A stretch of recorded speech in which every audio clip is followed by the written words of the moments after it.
بسم اللہ الرحمن الرحیم۔ امام جعفر صادق علیہ السلام کا فرمان ہے، جو شخص شب جمعہ دنیا سے رخصت ہونے والے 10 مومن بھائیوں کے لیے مغفرت کی دعا کرے، خداوند متعال اس کو اہل بہشت میں سے قرار دے گا۔ بسم اللہ الرحمن الرحیم۔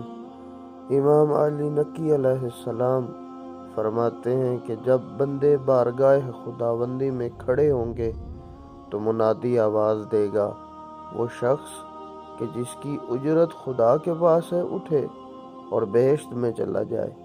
اس وقت کہا جائے گا، کس کی اجرت خدا کے پاس ہے؟ جواب دیا جائے گا، لوگوں سے درگزر کرنے والوں کی اجرت۔ بسم اللہ الرحمن الرحیم۔ نبی اکرم صلی اللہ علیہ وآلہ وسلم نے فرمایا،